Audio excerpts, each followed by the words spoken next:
এখনো যদি বলি কোন অপশক্তি মাথা উঁচু করে বরিশালে দাঁড়াতে পারবে না ইনশাআল্লাহ। আমার কোন জনগণকে কেউ যদি গায়ে হাত দেয় তাদের সতর্ক করে দিলাম, প্রয়োজনে আরেকটা বড় আন্দোলনে যেতে হবে এবং লক্ষ্য রাখতে হবে পৃথিবীতে টিউনিশিয়া এবং মিশরে গণ অভ্যুত্থান ব্যর্থ হয়ে গেছে। গণ অভ্যুত্থান ব্যর্থ করার জন্য বিভিন্ন চক্রান্ত হবে। আপনার পাশে এরকম বড় এখন ভারত থাকলে ওখানে বসে সেন্টার নিয়ে বিভিন্ন রকম ঝামেলা করছে, ৭৫-এর পরেও তারা বিভিন্নভাবে আমাদের বর্ডারে বিভিন্ন হামলা করে ষড়যন্ত্র চক্রান্ত করেছে। আজও ষড়যন্ত্র চক্রান্ত চলছে। সেই ষড়যন্ত্র চক্রান্তের বিরুদ্ধে তারা প্রতি বিপ্লবের চিন্তা ভাবনা করে তাদেরকে ৩টার মধ্য থেকেই তাদের পার্টি নিষিদ্ধ করার মধ্যে দিয়ে তারা বিভিন্ন ষড়যন্ত্র চক্রান্ত করবে। এই সবাইকে চলে থাকবে।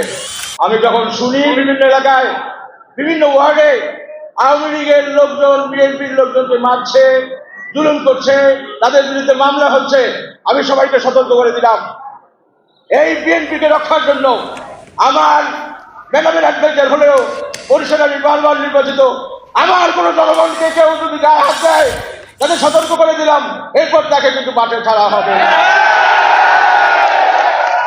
আমরা তাই সম্পূর্ণ রাজনীতি, এই রাজনীতির মধ্যে কলুষিত করে যারা রাজনীতিকে ভিন্ন রাজনীতি করতে চান তাদের অবস্থান আপনাদেরকে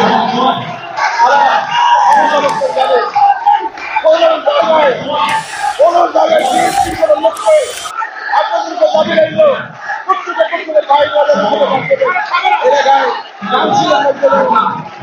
আমাদের যাতে মহানগর জেলা কমিটি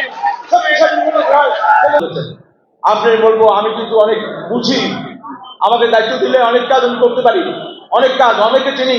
আমরা বরিশালে বিএনপিকে শক্তিশালী একটি অবস্থান তৈরি করেছি। ওই জালঘাটে গেছি, ওই চাখার নির্বাচনে যখন ছাত্র সমাজ ভোট কেড়ে নিয়ে গেছে সেখানে উপস্থিত হয়েছি, ওই পটুয়াখালীতে গেছি, ওই ভোলায় গেছি, বিভিন্ন অঞ্চলে বিভিন্ন জায়গায় আমরা ভোট করেছি। কোনো অপশক্তিকে মাথা উঁচু করে দাঁড়াতে দেই নাই।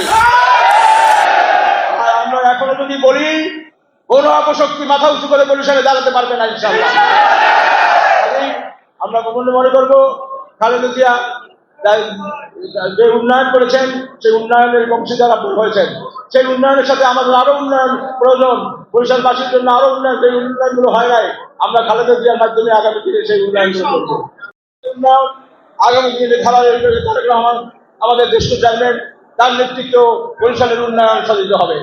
কাজে আসুন আমরা সবাই মিলে দেশকে খালেদা জিয়ার জন্য দোয়া করি। আপনারা মনে পাবেন আজকে আল্লাহ কি না করতে পারে, এত গর্ব এত অহংকার কোথায় গেল? খালেদা জিয়াকে নিজে হসপিটাল বিদেশে দেবে না, তাকে মেরে ফেলবে, তারেক রহমান আসতে পারবে না। আমরা বিভিন্ন রকমের মামলায় এখনো মামলায় জড়িত, আমরা অনেক মামলায় দেখেন বিএনপির অবস্থা দেখি, আমরা যা জনগণ চাইছি তা করতে পারি না।